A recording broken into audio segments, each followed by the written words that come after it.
Bom dia, boa tarde, boa noite. Esse é o 12Cast, o podcast de cardiologia da 12 por 8.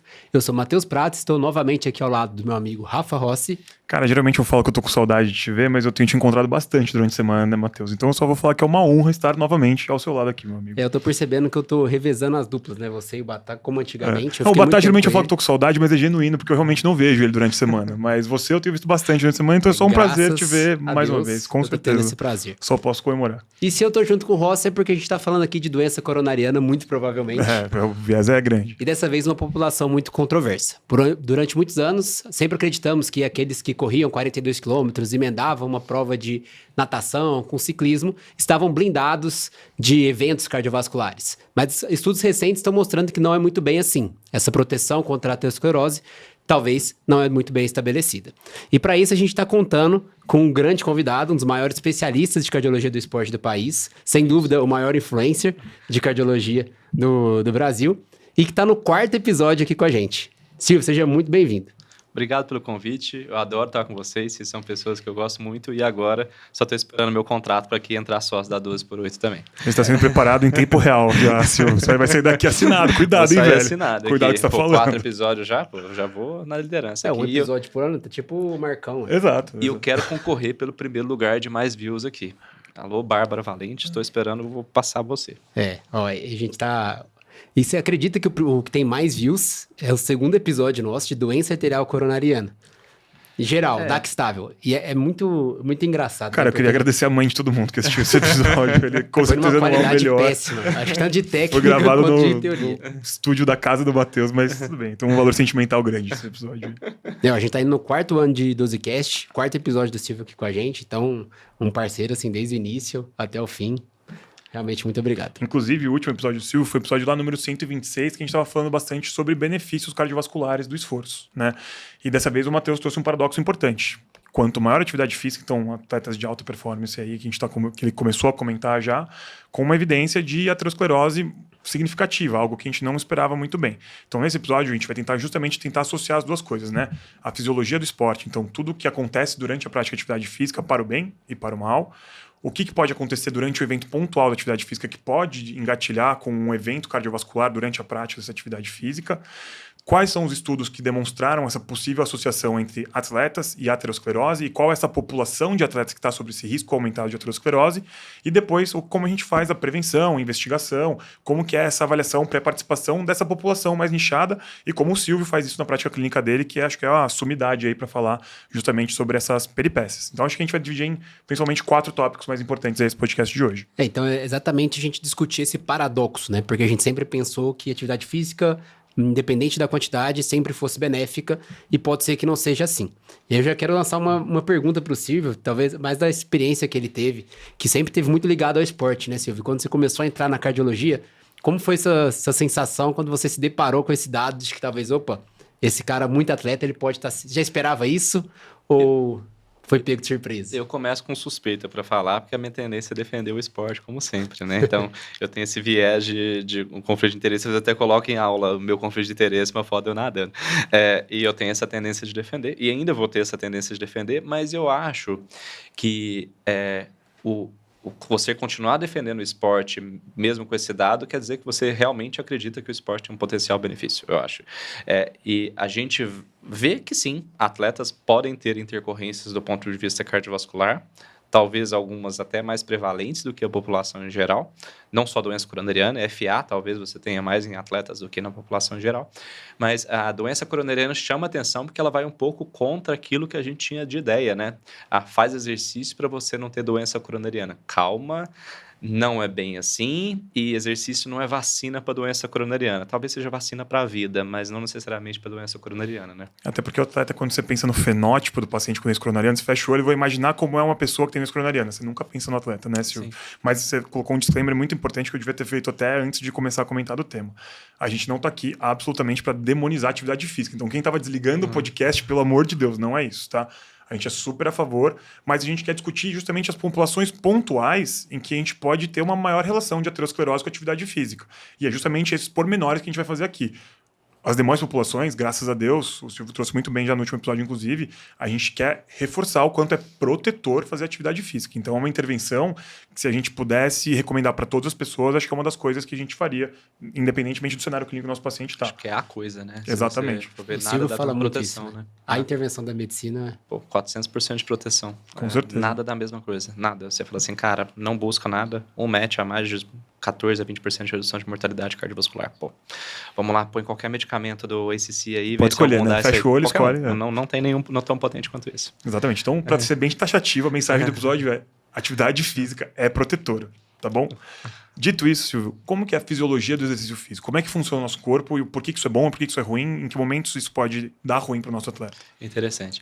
O exercício físico ele é uma situação de estresse, né? Se a gente for parar para pensar, o exercício físico vem da fisiologia dos animais de forma geral, uma situação estressora. Você vai estar ali simulando uma situação de sistema simpático totalmente ativo, catecolamina circulante, vasoconstrição daqueles de intestino, daquilo que você não está utilizando, de pele, mas ao mesmo tempo de vasodilatação para órgãos como coração, rim, sistema nervoso central. Nesse contexto, você está sob uma situação que está sob estresse. Então, você vai precisar que todo o seu sistema cardiovascular consiga contemplar essa situação estressora.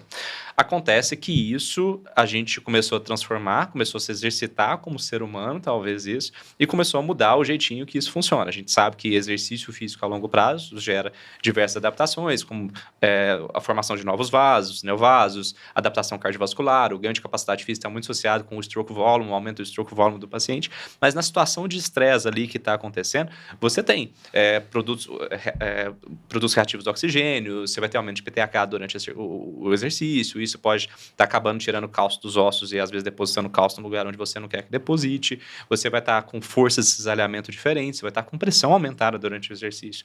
Pressão sistólica do exercício tem que subir 30 a 40 milímetros de mercúrio se você olhar lá na diretriz de ergometria, no pico do esforço, no mínimo isso. Então, é uma situação de estresse. A frequência cardíaca aumenta. Você pegar um laboratório de um paciente que está fazendo esforço físico intenso e comparar com um paciente séptico, é muito parecido. Você vai ter aumento de lactato desse paciente, você vai ter recrutamento periférico de leucócito, você vai ter muita atividade que é pró-inflamatória, você vai ter muita atividade do paciente que é agudamente, você vai assim, esse cara não está bem. E de fato, só que não está bem de uma forma, entre aspas, controlada. Ele está controlando ou não está bem. Isso gera adaptação. Mas de forma aguda, isso é uma lesão.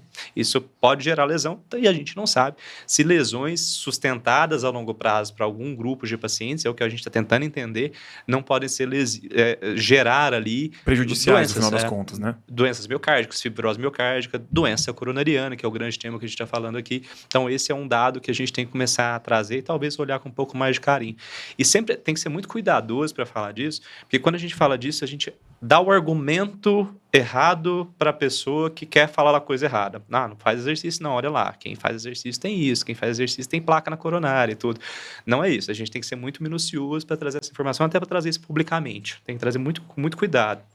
Imagina, a maioria das pessoas que ouvem o podcast aqui são profissionais de saúde, estudantes de medicina, residência. Então, tome muito cuidado com falar isso na internet, para falar na sua família, no almoço de família do domingo, assim, para as pessoas não entenderem a informação errada. Com certeza. E reproduzir para o seu paciente, né? Na hora que você reproduz para o seu paciente, olha, se você fizer uma atividade física, a sua chance de ter uma placa de aterosclerose ela aumenta. Se eu sou um paciente, eu com certeza não ia seguir nenhuma recomendação a partir deste momento, né? Então você tem muita responsabilidade na hora de traduzir isso, ainda mais dependendo do público que você vai traduzir. Um dos dados que você falou, né? Várias adaptações fisiológicas durante a atividade física, uma coisa que traduz muito bem isso, acho que é o débito cardíaco, né? Você falou que o stroke volume, dependendo da adaptação, pode até dobrar, eventualmente, do nosso paciente. E isso traduz muito no débito cardíaco, porque um atleta, geralmente, ele tem uma vagotonia quando ele está no repouso, né? Frequência cardíaca perto de 40, 50, e no pico da atividade física isso dobra, ou quadruplica, né? Ele vai de 40, 50 para 150, 160, às vezes 200. E o débito cardíaco acompanha, porque o débito cardíaco é a frequência cardíaca vezes stroke volume. Então, se a gente quadruplicar a frequência cardíaca, a gente quadruplica o débito cardíaco. O mesmo acontece com o stroke volume, que pode até dobrar durante a atividade física. Então, 4 vezes 2, 8. A gente pode aumentar em 8 vezes o nosso débito cardíaco numa atividade física. Então, de 4 a 6 litros por minuto, no pico do esforço, um atleta pode chegar de 30 a 40 litros por minuto, né? O que é uma coisa assustadoramente muito alta, pensando que uma câmara cardíaca tem, sei lá, 40 Só milímetros pensar ali. isso em garrafa PET, assim, é Exatamente. assustador. Você fala assim, pô, aquela câmerazinha faz essa câmera manda Ela bem. enche tudo aquilo ali em 1 minuto. É bizarro, assim. E circula, recebe de novo, é assustador, assim. E até bonito de ver, né? O coração não deixa de ser o órgão mais bonito do corpo, por isso. Sem dúvida nenhuma. E para justamente acompanhar tudo isso, tem a parte evolutiva da adaptação boa do esporte, né? Neoangiogênese, então novos vasos periféricos e centrais, isso melhora bastante a capacidade aeróbica do nosso paciente. Capacidade muscular, então fibra muscular dele que é desenvolvida durante o esforço também melhora a capacidade dele de tolerância ao esforço, versus a parte ruim, né? Aumento de agentes reativos de oxigênio, aumento do estresse de cisalhamento, que também potencialmente pode mudar, né, a hemodinâmica vascular dos nossos vasos, e a coronária acaba não fugindo muito desse cenário, né? Então, o que a gente tem de medo é justamente que o corpo não esteja adaptado para lidar com toda essa mudança que vem para o mal. A curto prazo, talvez a hemodinâmica coronariana não tolere todo esse aumento de débito cardíaco e aumento de consumo coronariano, e a longo prazo, eventualmente, o que o Silvio falou, aumento de PTH, mobilização de cálcio ósseo para outros lugares, teste de cisalhamento com erosão de placas ou da própria a matriz arterial dessas coronárias, isso tudo pode levar a eventos cardiovasculares aumentados.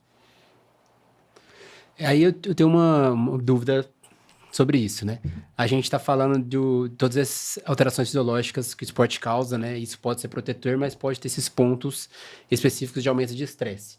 E esses seriam talvez os responsáveis por levar um atleta ou um praticante de atividade física a um quadro de evento coronariano durante a atividade física, né? Uma morte súbita. E a gente tem dados sobre isso, sobre a morte súbita em atletas. Saiu hoje um estudo disso. Hoje mesmo, assim. Na verdade, saiu ontem, mas a gente conseguiu acesso ao estudo hoje. E parece que, de fato, a análise americana aí nos últimos anos é doença coronariana, mais de 50% das causas de morte súbita, e talvez uma associação maior com eventos mais quando você está competindo que quando treinando. Então, qual que é a diferença da competição para o treino? A sua regulação de até que ponto você vai talvez seja maior, né? Aquela força extra feita. Então, talvez aquele efeito catecolaminérgico mais exacerbado, um pouco mais presente nisso. Até só para dar uma ressalva nisso, o dado associado com melhor redução é você, desde morte súbita no esporte, é você atender esse paciente precocemente. Sempre vale a pena ressaltar isso. A gente está falando muito de proteção, prevenção e tudo, mas tem que ter ideia, equipe treinada e tudo, BLS, ACLS, tudo muito bem feito aí nessa questão. Mas sim, doença coronariana acaba sendo a causa mais importante. A gente fica muito, quando a gente pensa em morte súbita no esporte, a gente fica naquela ideia de miocardiopatia hipertrófica, né? Vem primeira coisa, hipertrófica. Coronária anômala. Sim, e não é... Pô, se você vai ver nesse estudo, é muito pouco. Mais de 50% só doença coronariana. E num grupo que você não julga que tem doença coronariana. Esses maratonistas, né? Exato. Que entra justamente no... Um dado muito interessante é justamente isso. Quando a gente pega a população acima de 35 anos com evento de morte súbita durante a prática esportiva, não necessariamente competitiva, mas durante um treino que seja, ou que teve um mal súbito durante a prática do exercício físico numa quadra, 80% deles foram eventos coronarianos a partir dos 35 anos, né? Claro que na população que tem 18, 20 anos, ou seja, atletas que ainda estão em programação de prática de atividade esportiva e pode até virar profissionalizante, não é tão prevalente assim. Mas a partir dos 35 anos, majoritariamente a gente tem que culpar as coronárias. E alguns dados americanos retrospectivos de necrópsia, então avaliação necrópsia pós-evento, 40% a 50% dessas placas, ou seja, dos 80% dos pacientes, até metade deles, eram DAC estável. Então não foi um evento de uma ruptura de placa aguda que levou ele a falecer. Ele pode ter feito um evento arritmogênico relacionado a essa placa, ou ele pode ter tido ou justamente o desbalanço entre oferta e demanda. Então aquela placa é estável de 50%, num exercício físico vigoroso, aumento de débito cardíaco, aumento de consumo miocárdico, não conseguiu suprir todo esse evento e aí gerou uma isquemia justamente por esse estresse dessa placa nesse momento. Então a resposta acho que é sim, né? O Racer saiu ontem justamente, que o Silvio estava comentando na American Heart, mas outros dados anteriores... Para você que está escutando na semana passada, né? A gente está gravando perdão, um dia após verdade. esse Mas quando a gente estava gravando foi justamente 24 horas depois. Mas dados anteriores, até não competitivos, mostravam que a partir dos 35 anos, o que predomina não é a origem anômala de coronária, não é justamente a cardiopatia hipertrófica, são eventos coronarianos justamente. Tem um debate interessante, né? Será que a gente está rastreando do jeito certo, fazendo avaliação pré-participação? Interrogação. Não sei, tá? Não sei mesmo. Bom, se o Silvio não sabe, acabou o fim do podcast. Porque Encerro. Dá uma dúvida, né? Se você fala assim, pô, se é doença coronariana, aí você fala assim, pô, ok, eu vou fazer com teste ergométrico em 2025, rastreio com... Teste ergométrico é ótimo, pelo amor de Deus, não estou falando isso. Mas se você quer rastrear uma doença... talvez não seja a melhor estratégia do mundo. É possível que nos próximos anos a gente comece a conversar sobre outras coisas aí. Aí, para a gente criar um elo para nossas próximas etapas aqui. A gente está falando desses mecanismos de estresse, né? São eles os possíveis causadores de um possível aumento de prevalência de doença coronariana em atletas de endurance do que na população geral? Ou a gente teria algum outro mecanismo por trás disso? Acho que esse entra muito bem, mas, ao meu ver, a gente tem outras explicações muito plausíveis.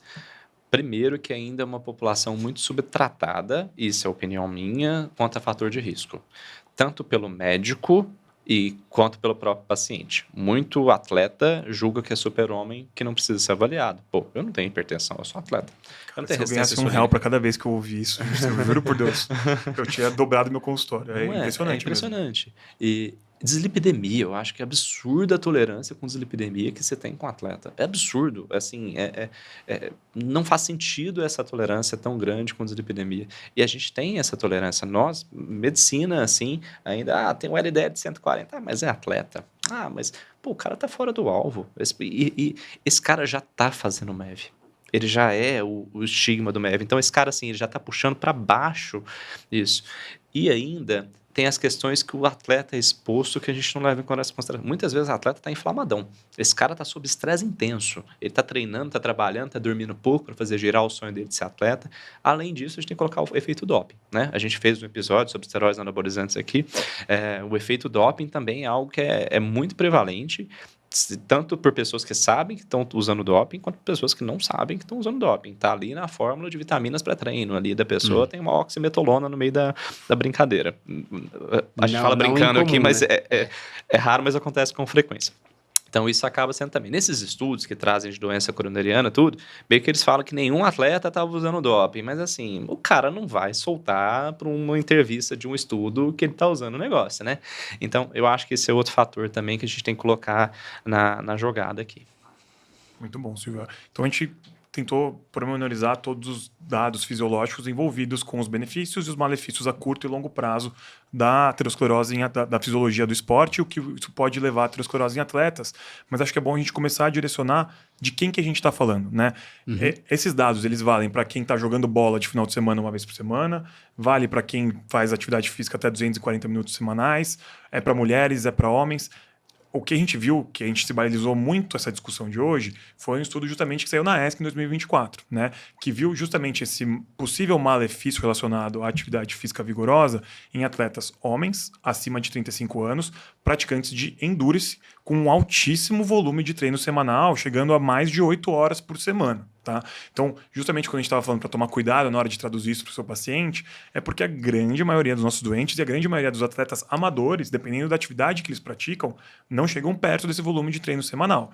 E, por consequência, eles não estão postos a este risco de aterosclerose aumentada que a gente encontrou nessa população, nesse subgrupo de atletas de endurance do sexo masculino. Tá? Por outro lado, se eu tenho um paciente que é halterofilista, por exemplo, faz grande parte do seu treino com carga resistida, com um volume super alto, acima de 8 horas, essa população também não foi contemplada. A gente não conseguiu demonstrar que em praticantes de atividade física resistida houve uma associação aumentada com a aterosclerose, mas isso aconteceu muito em relação aos pacientes participantes de endurance, né, Silvio? Que talvez essa fisiologia, principalmente dos agentes reativos de oxigênio e da aterosclerose seriada, possivelmente para aumento de cálcio circulante, possa ter um predomínio aí, levando aos achados que a gente vai discutir nos próximos estudos. Sim, e talvez ali, teoricamente, se você for comparar com alguns estudos que tem com...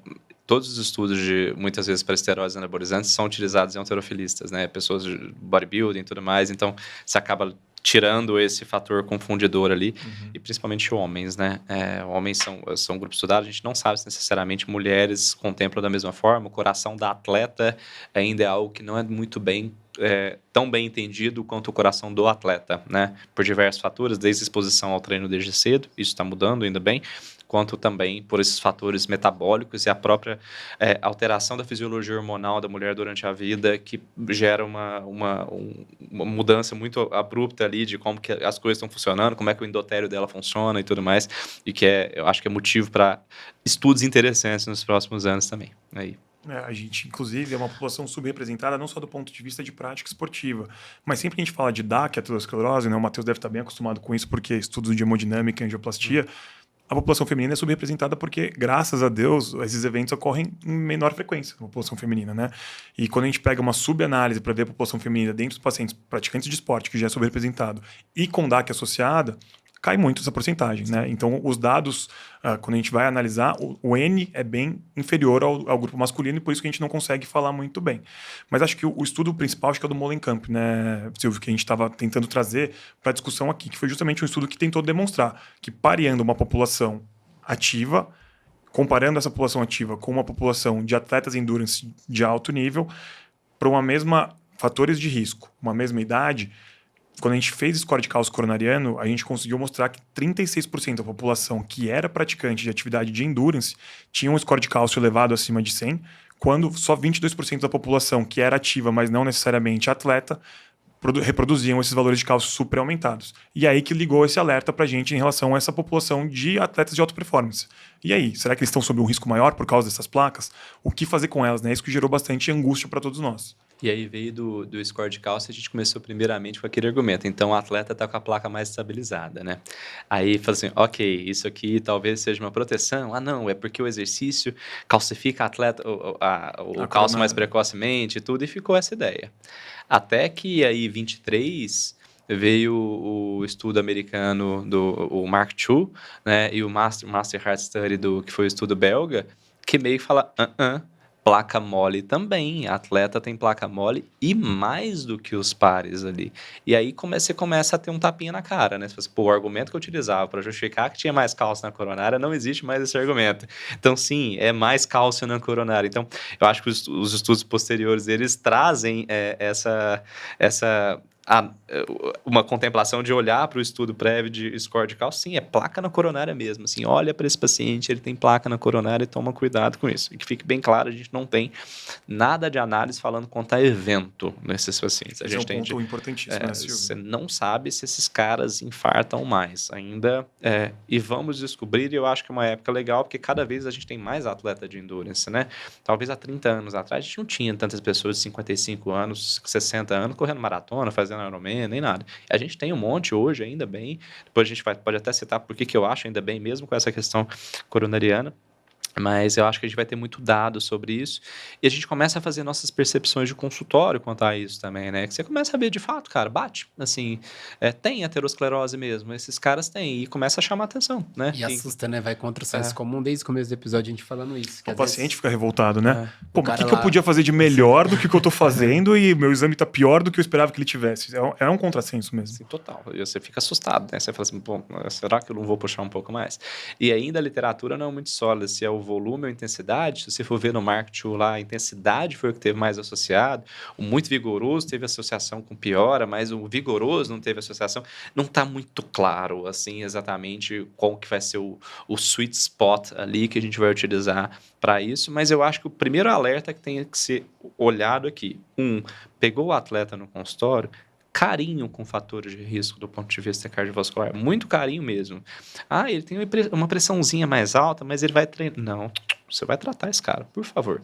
Veja que esse cara vai fazer placa igual aos outros ou mais placa do que os outros. Então, vá atrás de tratar esses pacientes e tratar direito, orientar, explicar, colocar dado, colocar tabela na frente dele, justificar a utilização porque, assim, esse dado chama atenção para a gente ver aqui o que está acontecendo com quem está com doença coronariana, sim, mas esse dado tem que chamar atenção para a gente não deixar que esse cara tenha doença coronariana também. Então, talvez seu paciente de 32 anos está treinando para fazer o primeiro Ironman da vida dele e você vê que, pô, tem história familiar de doença coronariana precoce, que ele tem um LDL de 150, trata esse cara, não deixa isso passar, não, sabe? Você sabe que esse cara tem chance de fazer placa, não deixa essa bola ser comida, digamos assim, né? Então, eu acho que uma janela de oportunidade que a gente está tendo também é uma população que cada vez mais vai passar no consultório. Então, a janela de oportunidade para você, médico, que está aí ouvindo o podcast, fala assim, cara, deixa eu tentar mudar a vida de alguém em 20, 30 anos, né? Porque, senão, esse cara pode ser que ele vire também o paciente do prata que vai abrir a artéria dele no stent ali depois. Então, toma mais cuidado. E é o que acontece muitas vezes, né? Com esses pacientes atletas. Que É que marcam mais os casos que vem a alteração, né? Sim. Que você fica assustado com um cara maratonista e que chega com ADA e sempre é no terço proximal, que tá lesão grave. É muito engraçado e ele tá submetido a esse estresse, então a tendência da gente intervir acaba sendo maior, que a gente pode comentar no último tópico. Tem histórias famosas no esporte, né? Um cara que foi segundo ou terceiro enquanto tinha o O'Donnell. Ele infartou durante a prova. E era uma lesão Widowmaker. Widowmaker ADA, 39 anos. Assim, pô, quem é melhor que esse cara metabolicamente? Impossível. Isso até quebra um dos argumentos da internet que não é o LDL que importa, resistência insulínica. Você vai falar, cara, um triatleta profissional tem resistência insulínica, meu amigo. Como, assim, né? não existe. Você põe glicose dentro do corpo dele, a célula já puxa tudo. Ela evapora. Tipo assim, a porta aberta a célula dele. Então, isso quebra um dos argumentos. O Iker Casillas também, quem gosta do futebol, jogou no Real Madrid, na Espanha, no Porto. É outro que teve evento coronariano precoce. Vai falar, pô, que aposentou ele, inclusive, né? Exato, Nunca mais voltou a jogar bola depois. Com dupla segregação no goleiro não dá, Com né? certeza. Dá medo, né? Mas é muito legal o que você falou, né, Silvio? Porque a gente tem mais ou menos uma parte histórica, né? O Molenkamp, que foi o primeiro estudo que levantou essa bola pra gente, foi a avaliação com score de cálcio coronariano. E aí depois a gente foi tentar entender mais a fisiologia dessa placa, justamente com o Mark I e o Mark II, né? O Mark I já foi com angiotoma de coronária, o Mark II também com angiotoma de coronária, e o primeiro tentando ver qual era o tipo de atleta que era mais, né? Se é o que era com volume e intensidade maior, ou se eram atletas menos vigorosos, assim, não eram tanto endurance. E o Mark II já até comparando, né? É o volume ou é a intensidade, né? É mais de 9 metros ou menos de 9 metros? É o tempo de estresse semanal ou não é o tempo de estresse semanal para a gente chegar justamente nesses dados de hoje de que, olha, você queria estudar essa placa e tentar provar de que era só uma calcificação bobinha? Não é, né? Tem sinais de possível instabilidade. Claro que aí fica um pouquinho a dúvida, né? Tudo bem, é mais calcificado, tem mais placa, mas a gente não conseguiu provar que tem mais evento, graças a Deus. Mas será que é porque a composição da placa é diferente e a gente não conseguiu ainda esse dado para mostrar que a composição é diferente?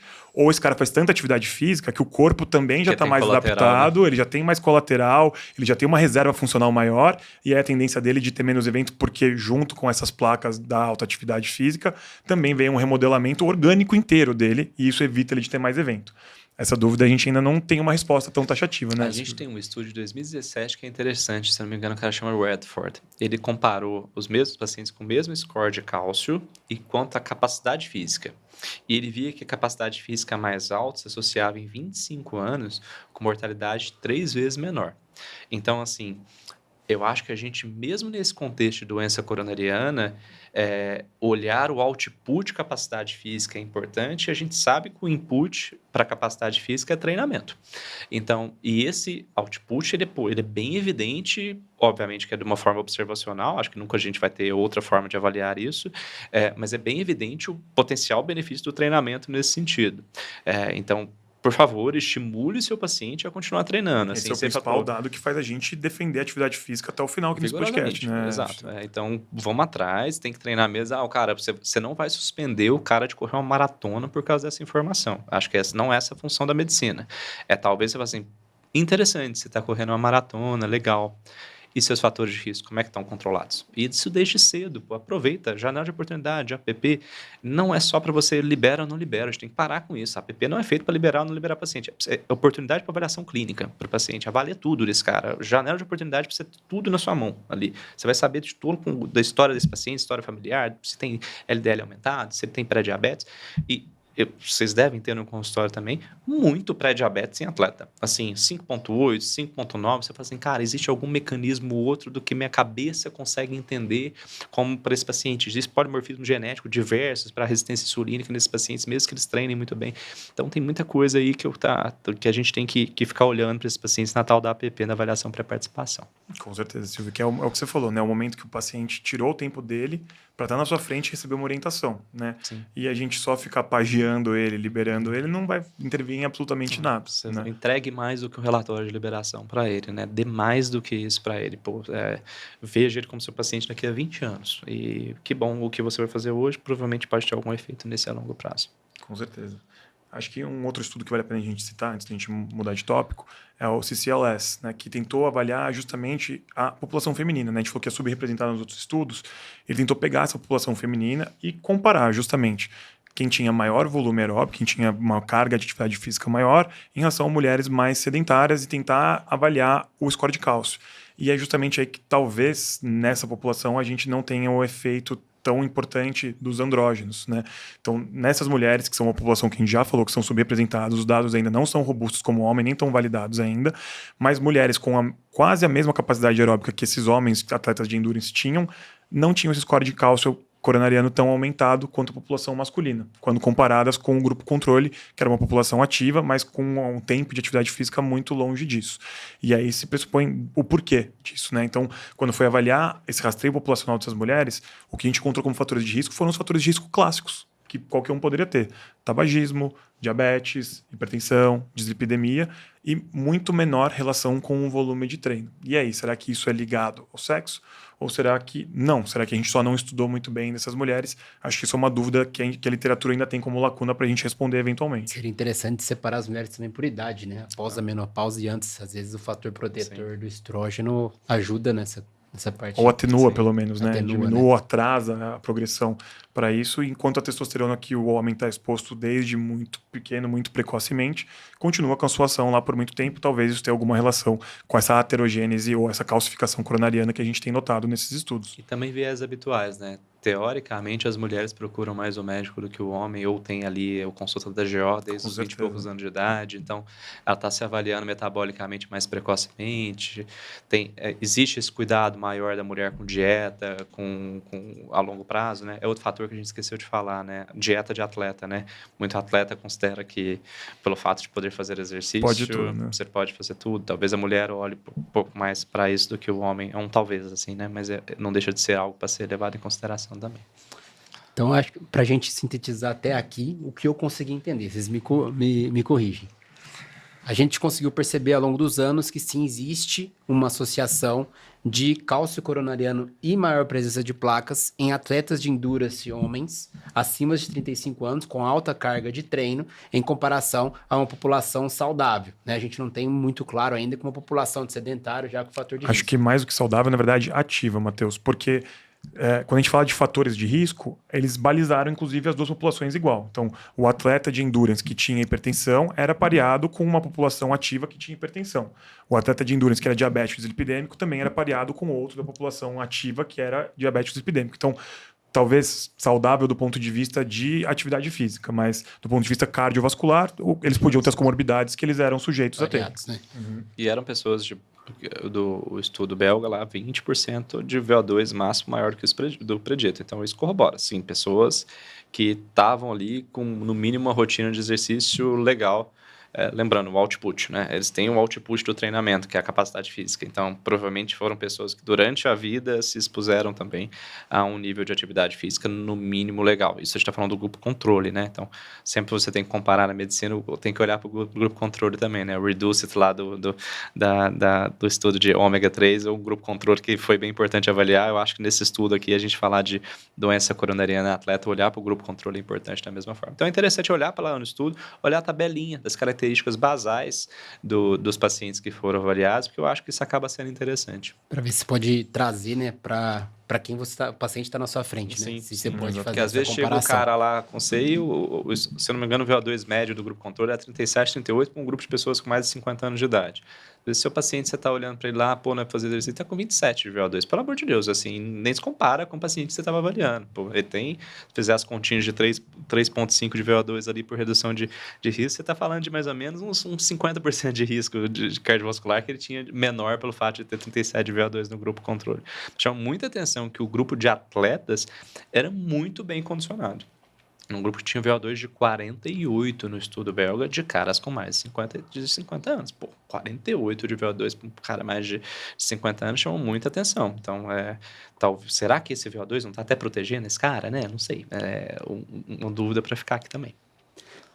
Então, a gente tem muito bem estabelecido isso, né? Que o paciente, essa pessoa atleta de endurance, ele pode ter um score de cálcio maior, pode ter mais cálcio coronariano e mais placa. Só que a gente não conseguiu ver isso ser traduzido ainda em eventos cardiovasculares. Então, esse cara, eu não sei se ele está em maior risco de morrer ou de ter um infarto do que o outro, correto? Com certeza. Se a gente E for pegar o estudo contrário, mesa... porque se eu pegar o score de cálcio dessa população com o score de cálcio de um sedentário obeso, esse score de cálcio traduz num risco pior do que o do atleta. Sim. Isso a gente conseguiu ver também Exatamente. Pelo estudo né? mesa, o score de cálcio, analisando friamente só o score de cálcio acima de 100, conferiria um aumento de risco cardiovascular para as duas populações. Mas, ao mesmo tempo, olhando para o outro lado, quando você olha uma placa de 50% num atleta, você fica muito mais medo do que de um paciente que não pratica a atividade física de endurance, porque ele está sujeito àquela aquela fisiologia do esporte que a gente comentou no início. E isso chama atenção que você sabe que esse cara vai bater 15 metros. Ele vai aumentar de 1 para 15. O cara não condicionado não vai. Então, a mesma placa na mesma coronariana vai aumentar de 1 para 8 no pico do esforço. Esse 50% não obstruído tem que dar um fluxo X para o cara sedentário e 8X para quem está muito bem condicionado. Então, da onde vem esse medo? Vem disso. A gente precisa de um fluxo muito maior no paciente bem condicionado. E aí a gente entra numa área cinzenta, né? Que a gente não tem evidências sobre o que fazer com esse paciente do ponto de vista de proteção cardiovascular, que ele vai continuar fazendo atividade física. Então a gente quer aproveitar a experiência do Silvio para a gente debater a opinião dele e como ele faz na prática com essas pessoas. Primeiro, esses atletas, para investigar a doença coronariana, e segundo, depois que eu encontro a doença coronariana. A gente sabe que a gente não tem evidência, a gente não sabe se a gente tem que colocar um stent nessa pessoa. E aí, quando que a gente vai decidir por intervir? Acho que sendo até mais taxativo que você está falando, né, Matheus? Quando a gente encontra uma placa interessante. Interessante não, né? Mas uma placa significativa. Exato. Formidável. Uma placa que chama atenção. E ela tem repercussão, como o Isquemia fez, né? Uma placa que tem isquemia e é uma placa significativa. População normal, né? Então, os pacientes que estavam no Isquemia, a gente recomendou que eles fizessem 180 minutos de atividade física semanal. Isso, para essa população que a gente está conversando, eles fazem em um dia. Né? Então, dá para traduzir os dados do Isquemia que sugerem manutenção do tratamento clínico a princípio, no primeiro momento, para essa população? De forma alguma. População totalmente diferente, né? Você pegar quantos metros ele consegue atingir é muito pouco. Acho que não dá para a gente atingir isso. E aí entra aquela coisa que, por que talvez a inteligência artificial não vai substituir o médico, né? Porque isso você não vai ter o dado para te respaldar. Você vai ter o tchum de tentar captar desse paciente o que está acontecendo. Primeiro, qual que é a perspectiva dele com o esporte? Ele quer fazer o quê com o esporte aqui? Não, eu estou inscrito para o Ironman Kona esse ano. Esse cara, meu amigo, você vai ter que avaliar tudo dele. É muito possível que você vai levar para um CAT com FFR para você tomar decisão. Assim, você vai fazer um OCT nesse cara. Você vai tirar toda a dúvida do mundo que você tem que tirar. Você não vai passar perrengue com esse cara. Nesse paciente, Silvio, que chega, que é um atleta de endurance, tem provas marcadas, mas ele quer fazer a avaliação para participação com você. O que você pede para ele? Só um teste ergométrico com eco? Voltando lá, acho que história clínica importa muito, principalmente para história familiar, cara. História familiar chama muita atenção. Esses caras, aterosclerose é uma coisa que, talvez você não receba herança, mas aterosclerose às vezes você recebe, viu? Porque é impressionante. Apareceu, papai e mamãe teve, meu amigo, fica atrás desse cara. E às vezes esse cara, a justificativa é que dá, mas meu pai fumava. Mas meu pai infartou com 48 anos. O que tem, meu amigo? Corre atrás, assim. E tenta identificar nesse cara se você acha um fator. Então, a avaliação até um pouco mais pormenorizada de lípidos, de LDL, apolipoproteína B para esse cara. Dá uma olhada como é que ele está de lipoproteinazinho, vê se tem uma coisa que chama a sua atenção. Obviamente, você vai fazer um teste de esforço para ele, não necessariamente para rastrear a doença arterial coronariana. Pega alguns tchuns que você pode ter com esse cara, com análises assim, de dia a dia. Ultrassom de carótida, ultrassom de abdômen não é tão invasivo, você consegue, às vezes, ateromatose aórtica. Esses dias eu tive um paciente no consultório, atleta ativo, 45 anos de idade, ateromatose aórtica. E aí você vai ver, como assim que veio isso? Né? A gente tem, primeiro, a nossa humildade, que a gente não entende todos os fatores de risco. Então, isso é uma coisa importante. Eu faço uma coisa muito, pergunto se teve Covid, se foi para o hospital, se fez tomografia de tórax. E vejo se tem cálcio na coronária desse paciente. Eu vejo para todo mundo. E caço, vou atrás, às vezes, se for no hospital que eu já tenho cadastro, eu já olho, para ver se tem cálcio na coronária dessa pessoa, dê uma atenção. Né? E a depender, se eu vejo um padrão muito aterosclerótico desse paciente, seja por padrão familiar, ou um paciente que está convivendo com 50 e poucos anos de idade, convivendo com LDL alta há muito tempo, ou se tem exposição tabágica, muitas vezes a gente acaba, sim, pedindo uma anti-TC de coronárias. Você tem evidência para isso? Não. Mas, assim, A simetria de risco talvez me fale a favor disso. Qual que é o risco de uma angiotensina de coronárias e qual que é o risco desse paciente no pico do esforço, na 7ª hora do Ironman dele, se ele tiver uma placa 70% na DA, tem um evento. A simetria é muito grande. Com você para liberar ele. Exato. Né? E você pode muito bem ter um teste ergométrico normal desse cara. Esse cara treina todo dia, tem pré-condicionamento isquêmico. Assim, ele treinou no dia de noite antes de fazer o ergométrico. Pode ter certeza. No que você falou lá no começo, né? Ele vai se expor mais ao limite do que ele fez no teste ergométrico. Né? E às vezes o cara passou 6 meses antes. Às vezes ele tem uma placa que é de 50% ali que não dá isquemia para ele, mas isso progride. Às vezes no dia da prova não tá mais 50%, né? Às vezes, e ao mesmo tempo você tem uma baita de uma tranquilização quando você tem essa informação. Pelo amor de Deus, quem tá ouvindo isso, não é para sair pedindo angiotensina de coronárias para todo mundo, senão as redes de saúde vão tudo bater na gente. Tá errado pedir angiotensina de coronárias para todo mundo, mas talvez se você vê alguns pacientes que chamam atenção para estigma de risco, uma história familiar muito positiva, aterosclerose para todo lado, em exame que você já tem prévio do paciente, ou com fator de risco muito evidente, assim, talvez valha a pena você dar uma olhada. E eu prefiro isso ao teste isquêmico pela possibilidade de estratificação de risco. O teste isquêmico ele é muito binário. Ele vai falar para você, esse paciente tem isquemia ou esse paciente não tem isquemia. E eu acho que isso pode dar falsas tranquilizações para a gente. Esse cara pode não ter tido isquemia há uma semana atrás. E agora a placa, ele teve uma influenza, a placa inflamou, cresceu e tem isquemia de novo. Se você tem uma imagem coronariana, é isso. E ao mesmo tempo te permite tratar esse cara, você já começa a tratar esse cara no momento mais certo ali, né? Você não vai ser muito permissivo com, não, vamos ver se é a ideia de 120 aqui, mas passa no nutricionista antes. Não, você vai passar com o nutricionista, mas você vai começar a estatina para ele. Você vai, você tem placa ali, você vai começar com Rosuva 40 e bora, meu amigo, vamos fazer isso acontecer. Só que isso gera trabalho e gera estresse. Você tem que explicar para o paciente que ele se julga saudável, que às vezes ele tem que tomar um remédio, que não adianta, talvez, às vezes, ele suplementa que ele passou com uma pessoa que ele viu na internet que funciona.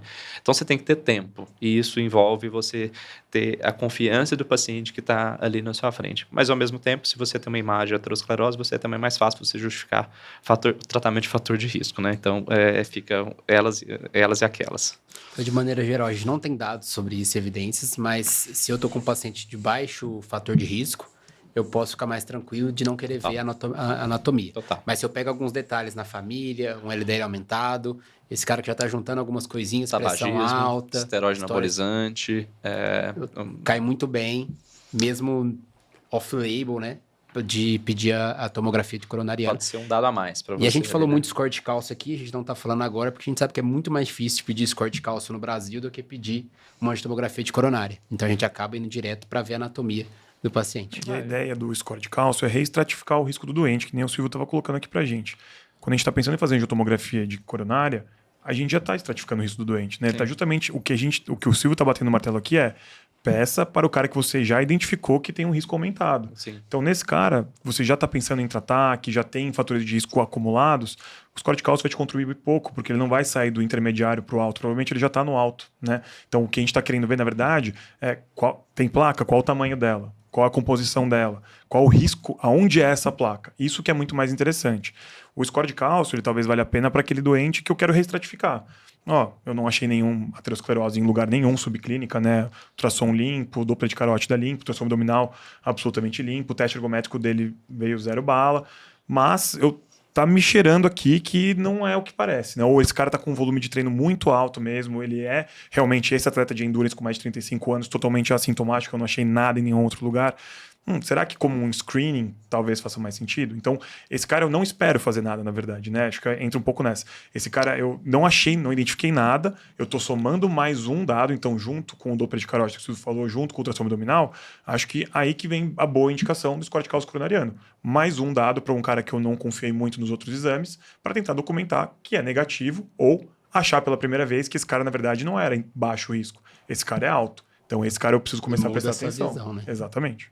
E você vai ficar mais xarope, né? Saiu um estudo, eu acho, semana passada, alguma coisa assim, justamente disso, né? Dentro dos pacientes, se você considera de baixo risco, tipo uns 15%, na verdade, são alto risco.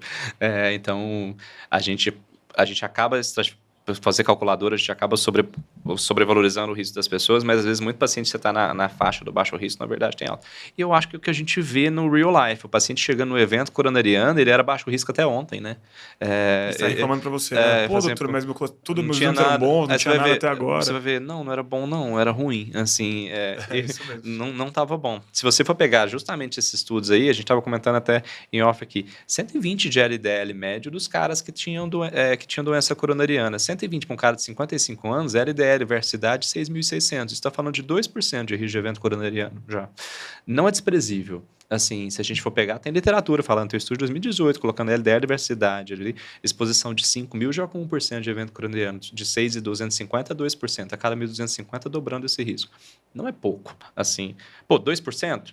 Ok, é aquele pouco que é muito, né? É bastante, né? Na prova tem quantos correndo ali, né? Pois é, assim, então, não sei se é pouco. E que fique bem claro, isso aqui, muitas vezes, não vai servir para você simplesmente afastar o cara. Vai servir, você vai pegar esse paciente para você, cara, deixa eu tratar ele mais finamente, deixa eu pôr esse paciente em meta, deixa eu tratar ele direitinho. Tem muito atleta que tem sobrepeso e obesidade, você vai ter que tratar, e você sabe que tratar isso reduz o evento. Tem muito atleta que tem dislipidemia. Às vezes vira o tchum para esse cara que muitas vezes ele fuma também. Ele é atleta e fuma. Não é infrequente dele resolver tratar isso aí. Então vira janela de oportunidade para isso também, para você tratar esse paciente, às vezes com lesões discretas, que você vai liberar para competir, por favor, tá liberado, manda ver, toca o pau. Mas ao mesmo tempo você pode ter essa possibilidade terapêutica ali para ele um pouco mais minuciosa. E aí, Silvio, quando que você vai falar para esse atleta, ó, vamos dar uma segurada para avaliar melhor essa alteração? Placas acima de 50% em lugares nobres ou obstruções maiores com isquemia? Eu acho que a isquemia realmente importa nesse cenário ou a placa obstrutiva já te assusta? A placa acima de 70 geralmente costuma assustar a gente, né? Acima de 50 com isquemia também dá um medinho, assim, porque você realmente... Pô, se você julgar que nos 8 a 12 minutos ali que fez um teste ergométrico, e vou esperar que tenha sido atleta, por favor, com teste ergométrico, vocês vão fazer a cintilografia. Não vai com medicação. Não vem, não. Você não vai simular a vida real dele. Eu não tenho uma evidência para isso, mas pô, nem se compara o nível de estresse que você está colocando nesse cara.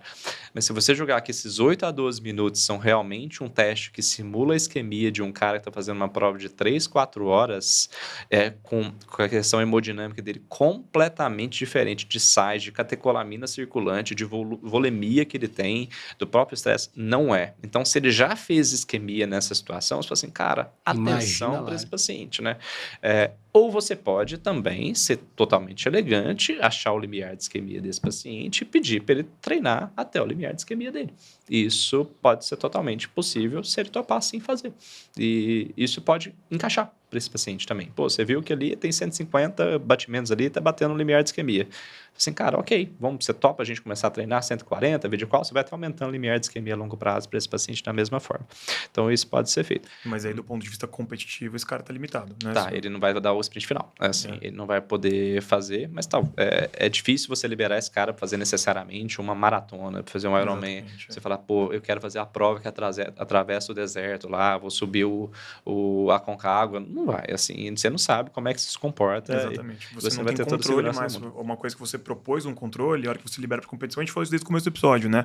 Na competição, tudo se extrapola, né? Tudo se perde, a emoção, o mecanismo de recompensa local, né? O prazer de conseguir atingir suas metas, acaba fugindo do controle dessa frequência cardíaca. Sim, então, todos nós somos assim, né? Você vai fazer aquele esforçozinho extra e tudo mais, então aí fica uma questão difícil. Porque a gente, às vezes, justifica muito paciente para assim, eu não quero ter que te afastar um dia do esporte, então, por favor, trate isso.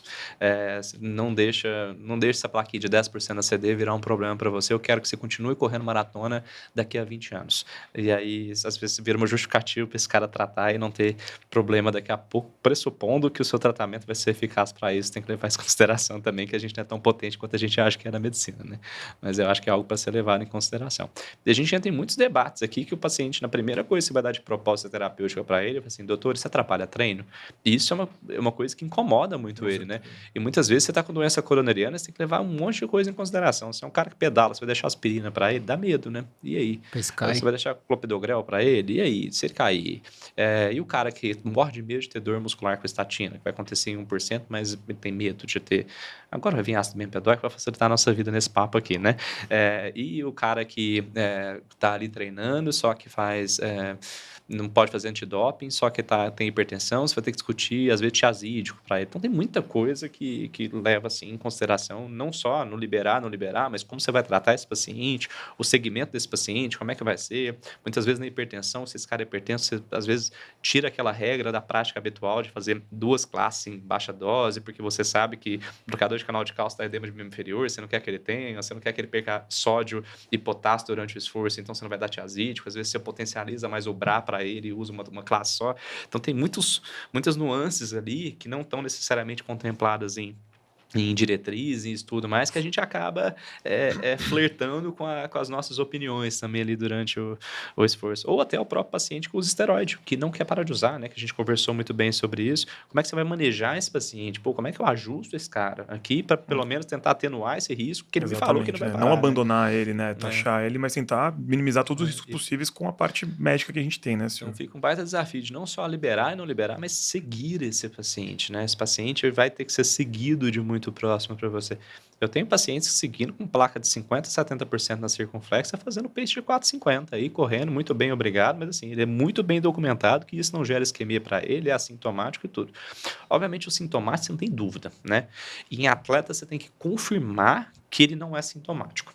Porque assim, esse cara, se você tem uma documentação que ele tinha, batia 16 metros no teste ergométrico ano passado, continuou treinando, bateu 13 metros, será que ele não é sintomático mesmo? Que ele só está perdendo capacidade física, e se você, mas 13 metros, o cara é bom, ele está mandando bem aqui. Mas, ele mandava melhor, ele continuou treinando. O que aconteceu?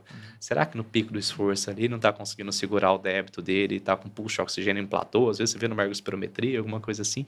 Então, é outra também, o acompanhamento do paciente é muito importante para você suspeitar se isso pode estar sendo um problema ou não para ele, né? Você vai ver esse paciente ali na sua frente e esse acompanhamento de você saber quem que é esse cara, você fala assim, cara, não está rendendo. E você fala assim, mas você está correndo a 5,15. Eu falei assim, mas cara, eu estava a 4,35. Tive hoje um paciente no consultório, não era doença coronariana, e falou assim, cara, eu tô piorando. A gente achou uma FA nele. Assim, não tinha doença coronariana, não tinha nada, mas achou uma FA como causa disso. E ele se conhecia. Mas muitas vezes, você como médico do paciente vai ter que conhecê-lo, você vai ter que entender. Então, para quem atende atleta, anota o pace na hora de colocar no prontuário. Você não vai lembrar de cabeça o pace do paciente e tudo, mas anota o pace dele para você saber se ele está piorando. Se o cara subiu 1 minuto no ano e está piorando, será que doença coronariana pode ser uma causa disso? Tem que ser levado em consideração também. Eu acho que esse TUM não vai estar no esquema. Isso aqui não está escrito no esquema.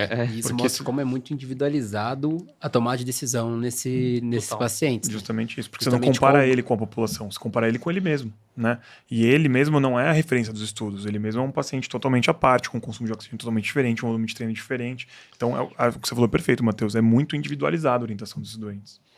De maneira geral, a gente evita que ele mantenha atividade competitiva com alguma placa obstrutiva que gera isquemia, né? Nesse caso, a gente indica a intervenção ou limita a atividade física dele. E a gente não tem evidência de benefício que a intervenção reduza o risco, mas a gente acha isso plausível e é uma regra geral que a gente percebe na cardiologia do esporte. Sim, você viu, o cara você abriu ali 90% ADA, meu amigo, você não vai passar dúvida, né? Você vai, manda ver, metaliza essa coronária, depois reanalisa para ver como que ficou, ver como é que ficou os sintomas, tem isquemia, trata direitinho esse cara. Lembrando do perigo da dupla antiagregação plaquetária em alguns tipos de esporte, né? Não vai lutar taekwondo nesse meio tempo de jeito nenhum, vai ficar sem, né? Tomar todo esse cuidado.